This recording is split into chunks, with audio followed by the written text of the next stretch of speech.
별식이 돼야 될 텐데 큰일입니다.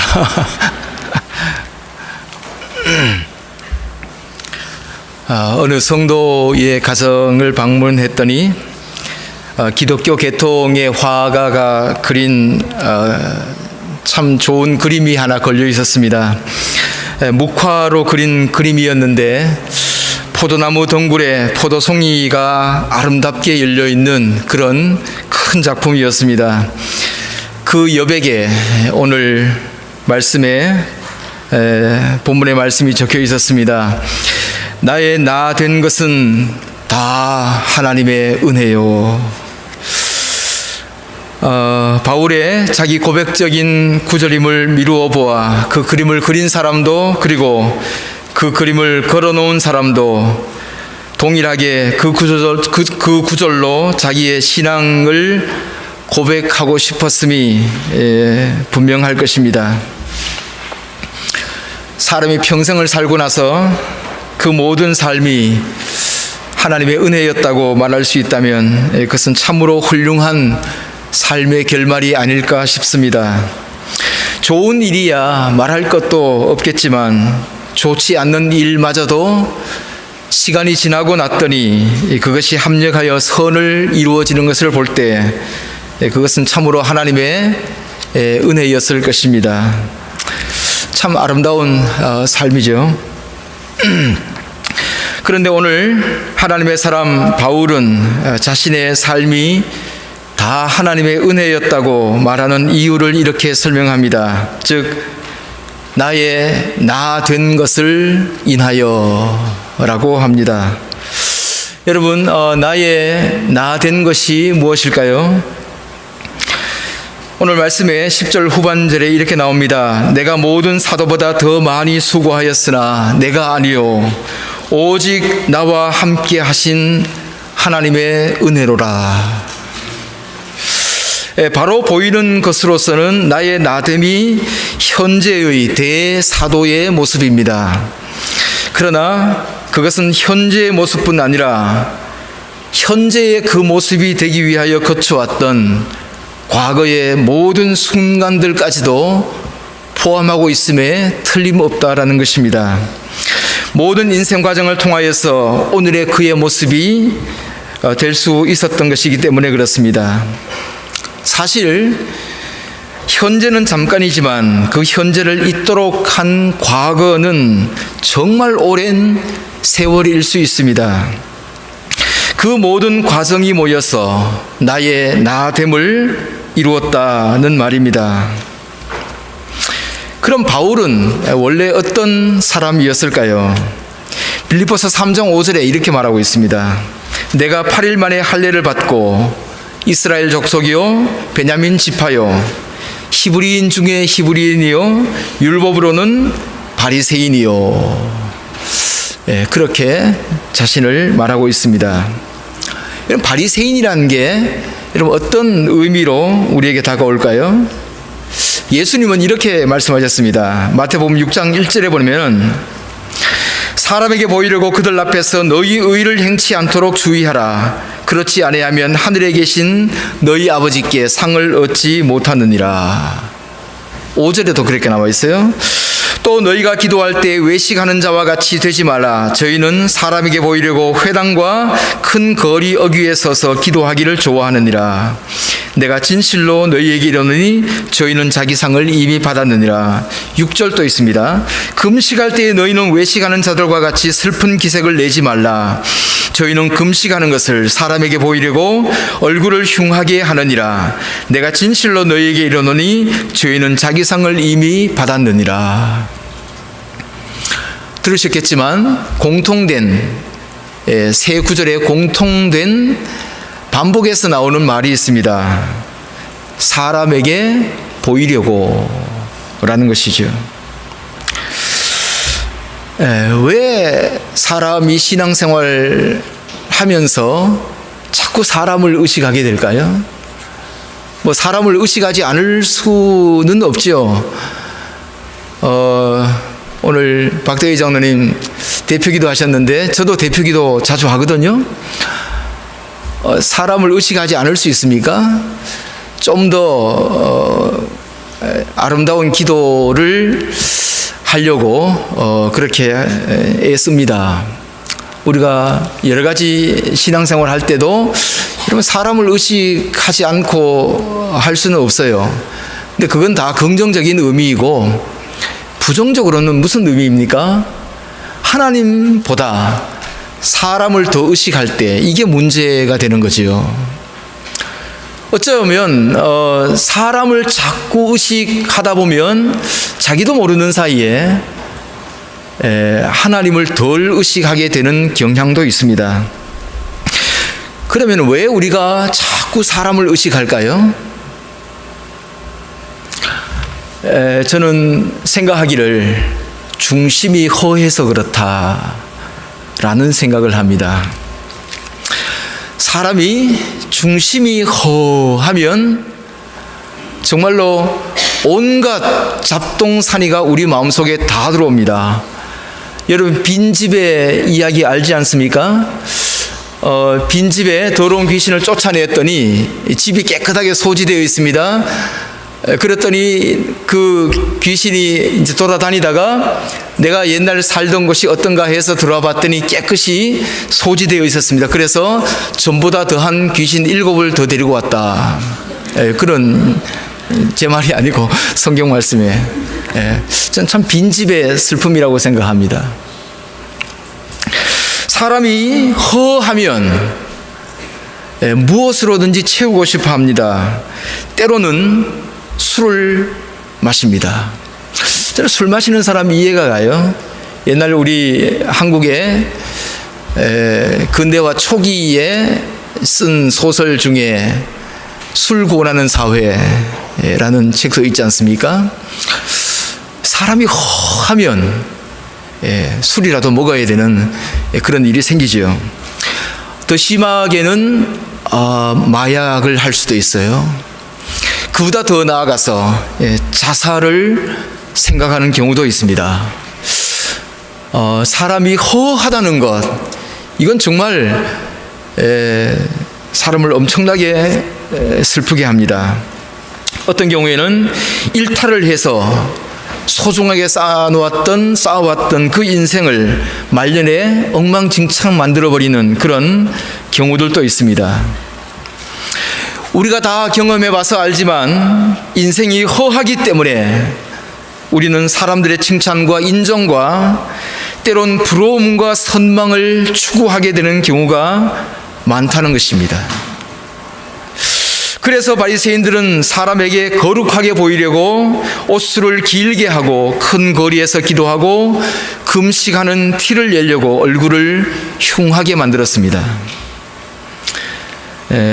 그런 것들로 인해 당시에는 사람들로부터 구별되고 거룩한 사람들이라고 인정받았던 모양입니다. 여러분, 그렇게 인정해 주지 마세요. 인정해 주면 자꾸 그러거든요. 때론 그런 것들이 우리를 한순간 즐겁게 할 수 있지만 시간이 조금만 지나면 그 또한 허무하지 않습니까? 허무하기 때문에 또 사람들로부터 오는 인정에 목마르고 또 허무하고 또 인정받고 싶어하고, 이런 허한 마음에 악순환의 고리가 생깁니다.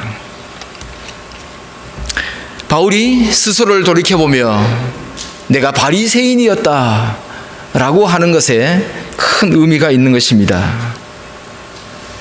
그리고 나서 그가 나중에 교회를 알게 되었습니다. 에베소서 1장 23절 외우기도 쉽죠? 1, 2, 3이니까요. 에베소서 1, 2, 3. 교회는 그의 몸이니 만물을 충만케 하시는 이의 충만이로다. 정말 가슴이 충만해 오지 않습니까?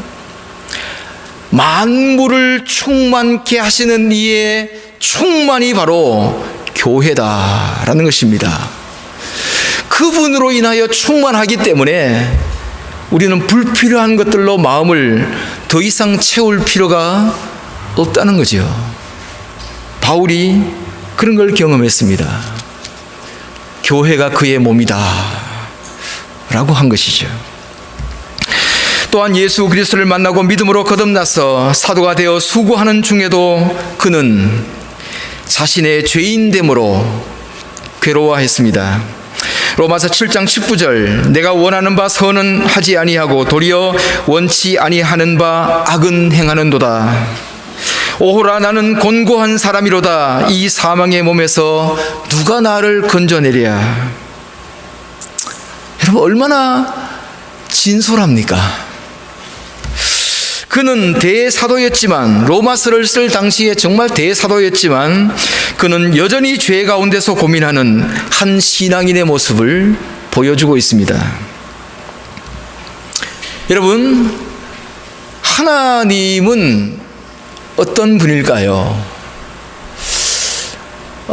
성경의 하나님, 여러분, 창세기에는요 하나님을 이렇게 부르고 있습니다.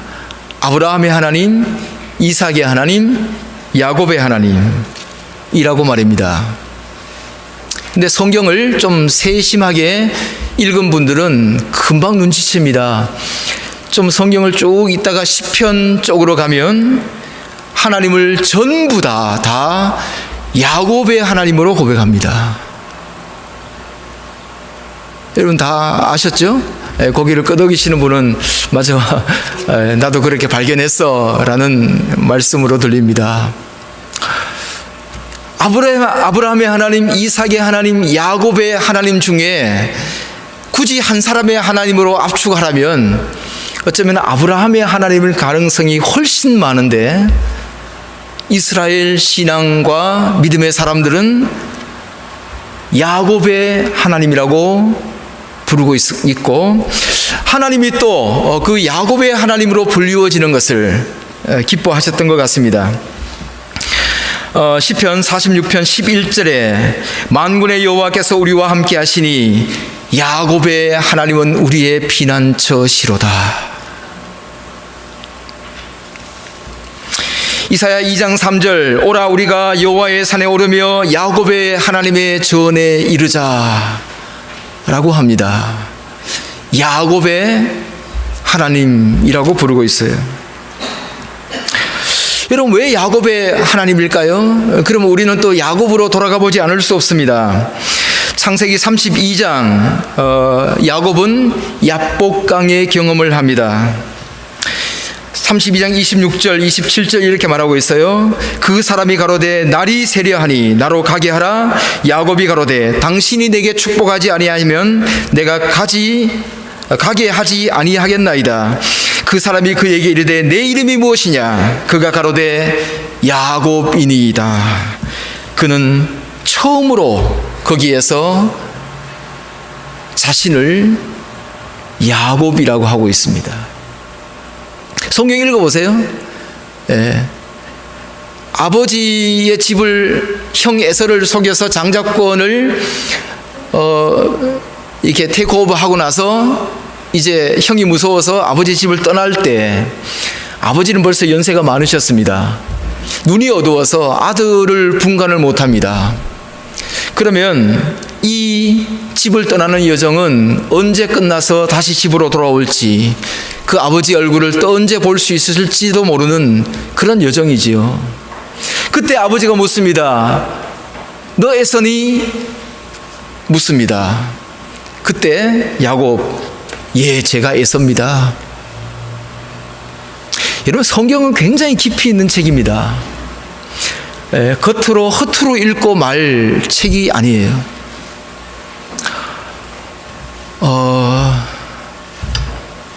말 그대로 보면 그래요. 야곱이 형 에서의 장자권을 갖고 싶어 했지요. 그러나 좀 더 들여다보면, 저는 20대에 그게 눈에 보입니까? 50대가 되니까 이게 이런 의미지 라는 생각이 들어요. 야곱이 형 에서의 장자권을 원했지만 쭉 읽어보면 장자권뿐만이 아니에요. 어쩌면 형 에서가 되고 싶어 했어요. 자기 임을 부끄러워했어요. 왜? 아버지로부터 자신은 인정받지 못했고 사랑받지 못했으니까요. 자기 임에 대한 수치가 있었어요. 내가 낸데 하는 어떤 나의 그랜디어 셀프가 그에게 없었을 것이라고 생각해요.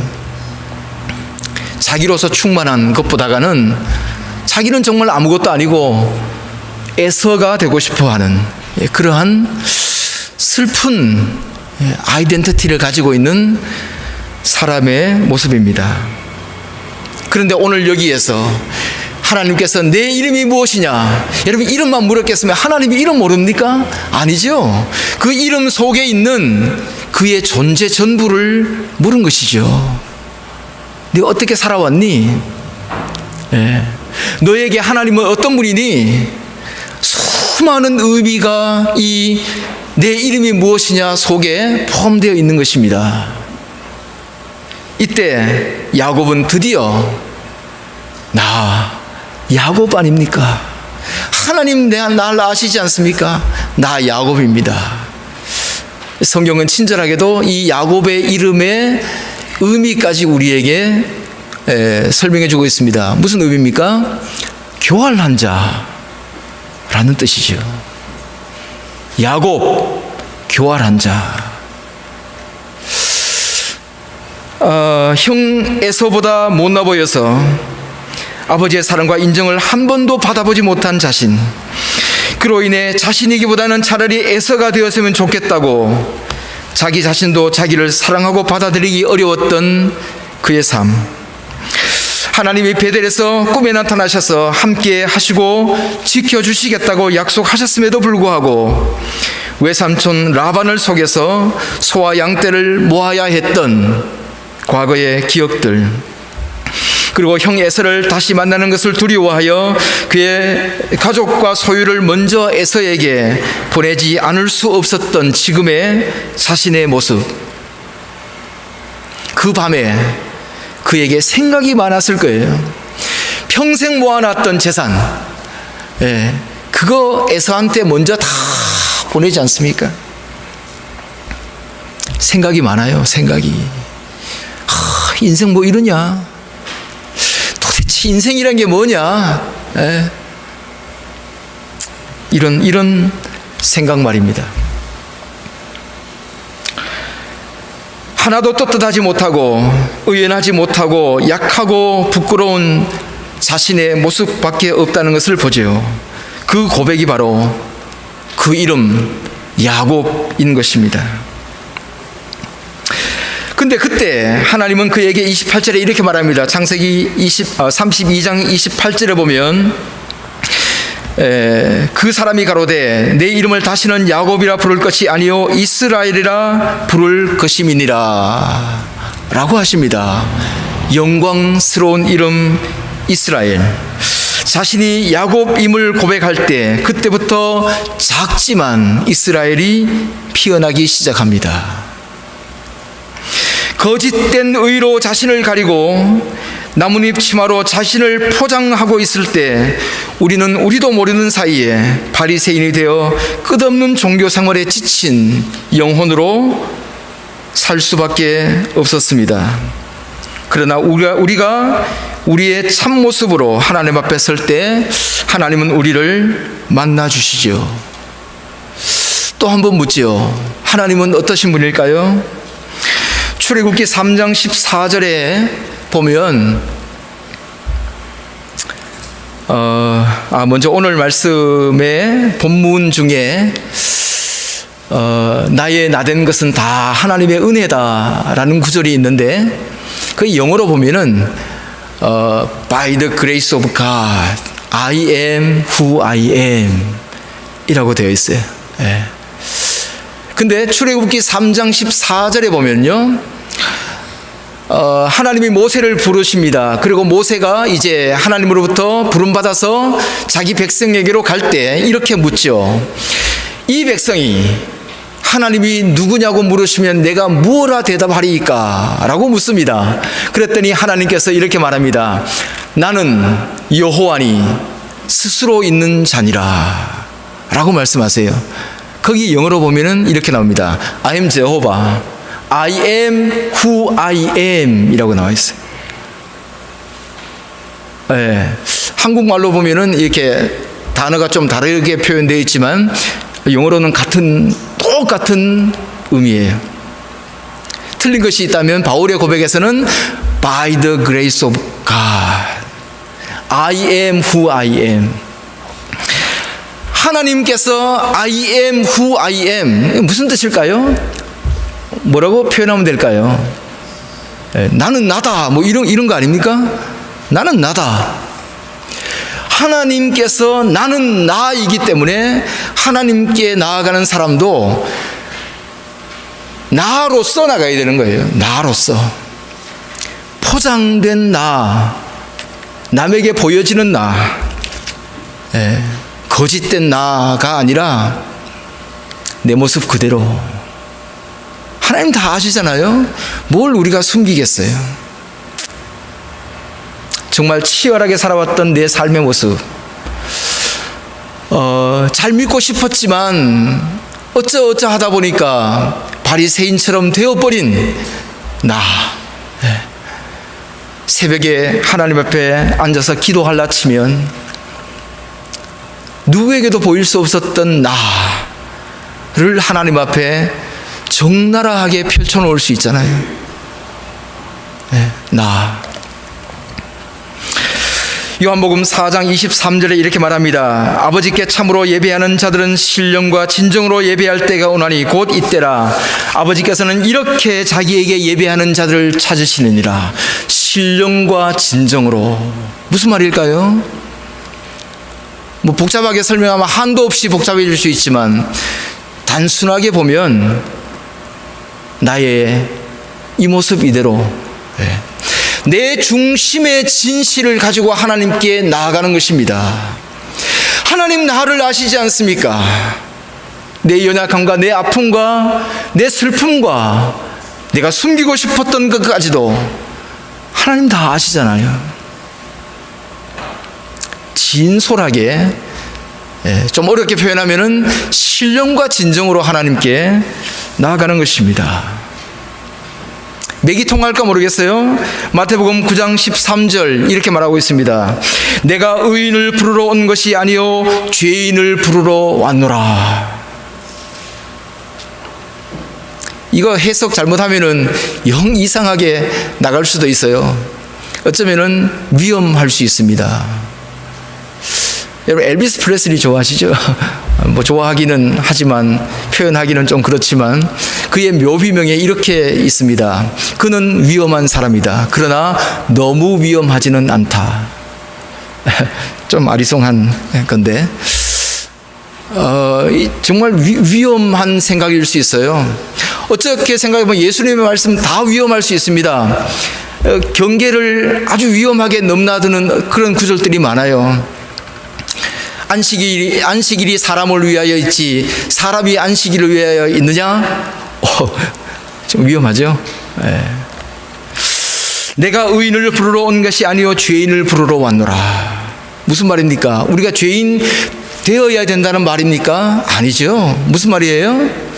죄인인 나 자신을 보라는 말이죠. 죄인인 나 자신.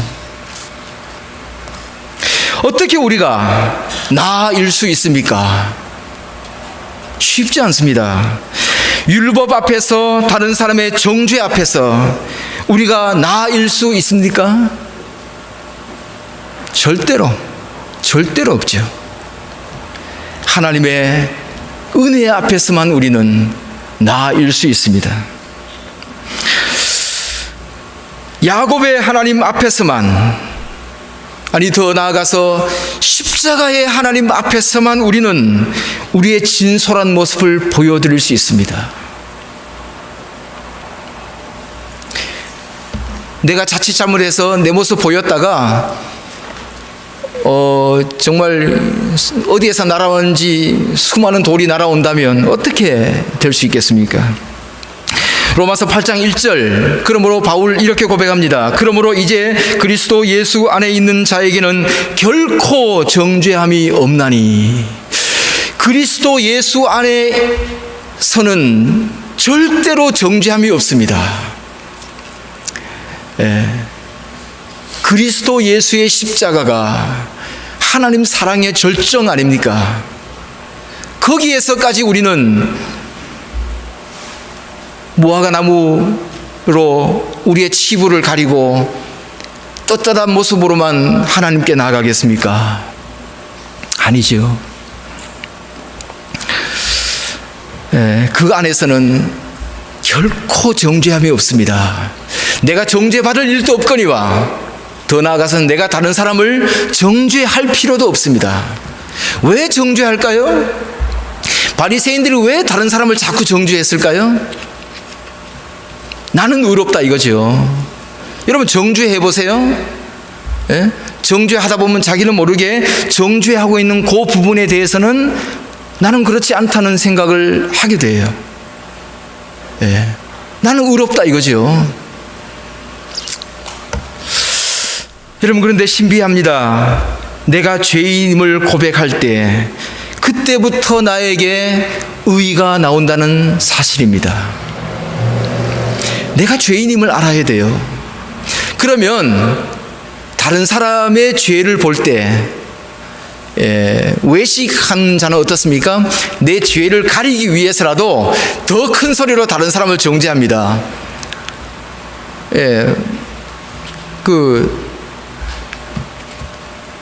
이제 그런 속담들도 있잖아요. 똥 묻은 개가 겨 묻은 개 왜 나무랍니까? 자기 걸 가리기 위해서 그렇죠. 그러나 내가 죄인임을 알게 되었을 때 다른 사람의 죄를 보면 그것으로 통해서 나도 죄인이었는데 라는 생각을 합니다. 그러면서 그 사람을 품어줄 수 있어요. 여러분 거기에서 품어줌이 나옵니다. 여러분 의가 뭡니까? 어떤 큰 공로를 세우는 게 의입니까? 제가 성경 쭉 읽어보니까요, 하나님의 나라가 너희 가운데 있다라고 말씀한 것처럼 이 진짜 의는요, 다른 사람을 품어주는 게 진짜 의더라고요. 어떻게 다른 사람을 품어줍니까? 죄를 한 번도 지어보지 않는 사람이 죄인을 품어줄 수 있겠습니까? 없어요. 내가 죄인임을 알 때 다른 사람을 품어줄 수 있어요. 저 사람이 그래도 나보다는 낫다는 생각을 할 수 있는 거죠.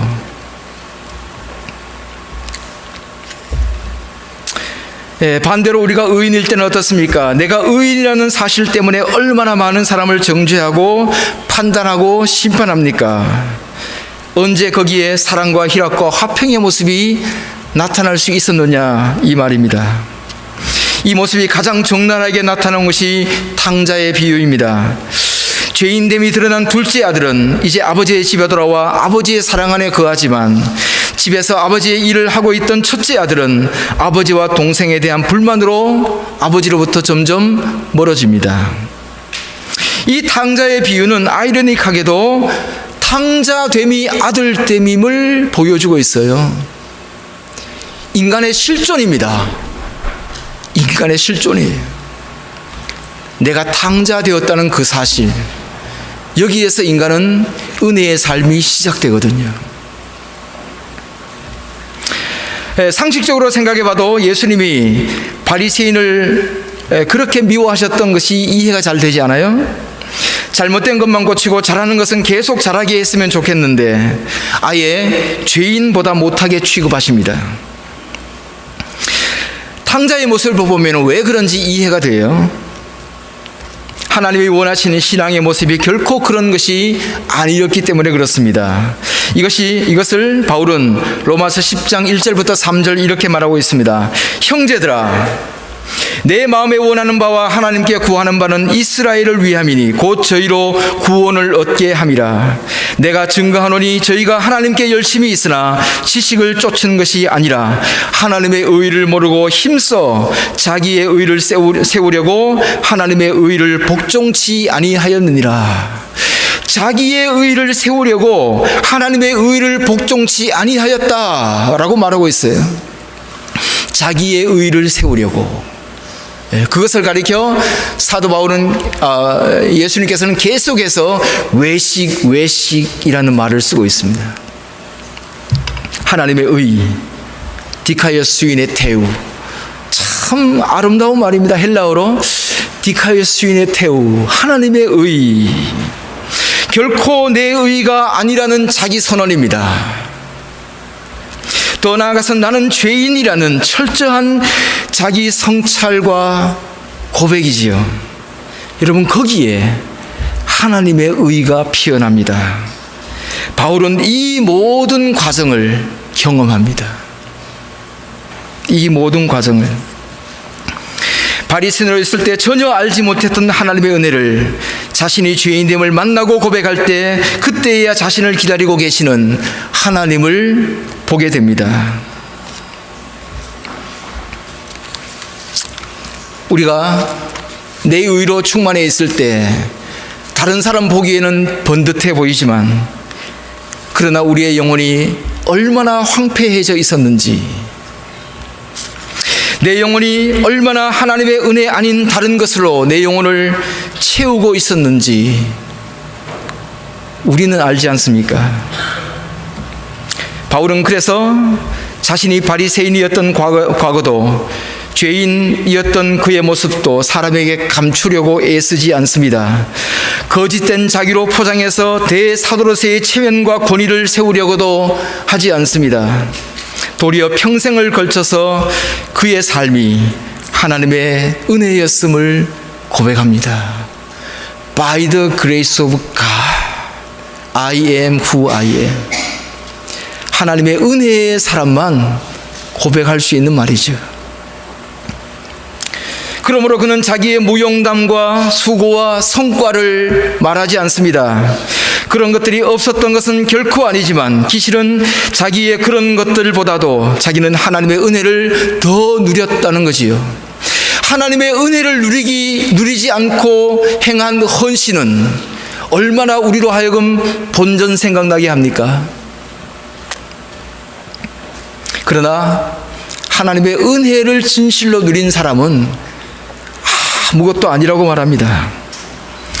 하나님을 위한 헌신보다 하나님이 자기에게 주신 기쁨과 보람과 은혜가 훨씬 더 컸기 때문에 그는 자기가 한 것을 아무것도 아니라고, 더 나아가서는 그 모든 것을 배설물로 여기는 것이 마땅하다. 바울의 고백입니다. 여러분, 인간은 다 아름답고 싶어합니다. 다 의롭고 싶어합니다. 그런데 유혹이 있습니다. 자기가 의로운 사람이 되기보다는 그냥 다른 사람으로 하여금 의로운 사람으로 보여지기를 원합니다. 그게 훨씬 빠르기 때문에 그렇습니다. 유혹임에 틀림없습니다. 그러나 시간이 좀 걸리더라도 우리가 진정으로 의로운 사람이 되면 하나님이 알고 세상이 알아줍니다. 시간이 좀 걸리더라도 그때야 우리는 떳떳할 수 있고, 우리 스스로 우리가 아름다워지는 기쁨을 누릴 수 있습니다. 저는 믿음 생활 오래 하신 분들 이렇게 보면, 얘기를 들어보면요, 참 온유하다, 더 나아가서는 어린애 같다 싶은 생각이 들 때가 있어요. 왜 그런 줄 아십니까? 신앙 때문에 도끼가 빠져서 그렇습니다. 도끼가 빠져서. 하나님의 은혜가 들어오는 만큼 질량불변의 법칙, 뭐가 나가야 되지 않습니까? 뭐가 나갑니까? 도끼가 빠져나가요. 도끼가 사람에게서. 도끼로 가득 채워보세요. 말이 날카로워져요. 그러나 우리는 다 하나님의 형상을 받고 태어났기 때문에 다 아름다워지고 싶은 욕망이 있습니다. 외모 말고요, 여러분. 외모 말고 내면의 모습이 아름다워지고 싶어요. 제자가 스승에게 말합니다. 진리는 안 가르쳐주고 왜 맨날 일만 시킵니까? 스승이, 아니 다 가르쳐줬는데 너는 왜 맨날 또 가르쳐달라고 하느냐? 나를 따라 와보거라. 제자가 따라갔습니다. 스승이 말합니다. 저기 꽃이 보이느냐? 예, 보입니다. 아름다우냐? 예, 아름답습니다. 스승이 묻습니다. 이제 알겠느냐? 제가 알겠죠? 이제 알면 이제 끝난 거예요. 이제 알겠느냐? 묻습니다. 그 제자 똑똑합니다. 예, 알겠습니다. 그랬어요. 이제 끝난 겁니다. 끝난 거예요. 여러분, 우리는 다 압니다. 왜 꽃이 아름다운지를 말입니다. 꽃은 그저 피어있기 때문에 아름다운 것입니다. 꽃이 자기가 아름다운 줄 알기 시작하면 그때부터 추해집니다. 우리는 믿음이 있습니다. 그러나 우리가 얼마나 믿음이 있는지 잘 모릅니다. 그냥 믿을 따름입니다. 우리는 사랑이 많습니다. 그러나 우리가 얼마나 사랑이 많은지 우리는 잘 모릅니다. 그냥 사랑하는 것입니다. 은혜의 사람은 다 이와 같지 않을까 싶습니다. 언제 자기가 아름다워졌는지도 모르는 사이에 하나님의 은혜로 인하여서 아름다워지는 것이죠. 나의 나됨이 그때부터 피어납니다. 여러분, 자기 되지 못하고 자꾸 다른 사람에게 더 포장된 자기의 모습을 보여야 하기 위해서 눈치 보는 사람, 여러분 아름다워 보입니까? 우리 금방 다 압니다. 저거 가짜인지 진짜인지 금방 다 알아요. 우리 다 영물 아닙니까? 금방 다 압니다. 그럴 필요 없어요. 나일 수 있는 것이 가장 편한 것입니다. 공동체가 그렇게 되었으면 좋겠습니다. 우리가 하나님 앞에 가면 그런 거니까요. 예. 뭐 다른 사람의 죄를 보면서 자기는 안 그런 것처럼 안 그렇기는 뭐 안 그래요. 다 똑같은데. 예.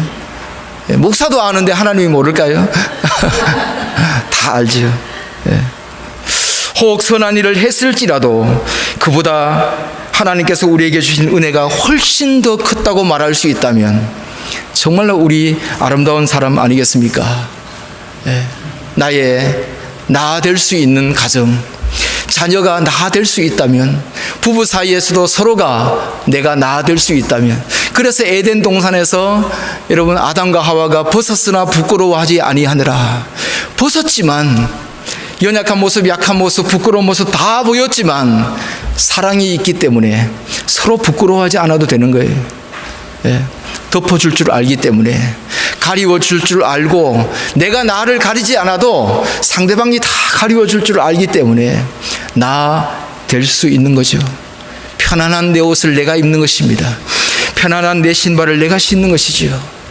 예. 그때부터 느리지만 신앙이 성장하는 것입니다. 예. 다 성장된 것처럼 그렇게 과장할 필요 절대로 없다는 거죠. 여러분에게 이 은혜가 있기를 주님의 이름으로 축원합니다. 기도하겠습니다. 거룩하신 우리 아버지, 말씀의 숲을 헤치고 진리의 옹달샘을 찾기 위하여 아버지 우리에게 은혜 주셔서 감사합니다. 하나님, 비록 느리지만 천천히지만 우리가 하나님 앞에 믿음의 사람으로 자라날 수 있게 도와주시고 은혜의 사람으로 자라날 수 있도록 역사하여 주시옵소서. 이 교회 가운데 이 하나님의 은혜가 충만할 수 있도록, 그래서 영원한 생명이 이 교회 가운데 가득할 수 있도록 하나님 역사하여 주시옵소서. 감사드리며 예수님의 이름으로 기도 올리옵나이다. 아멘.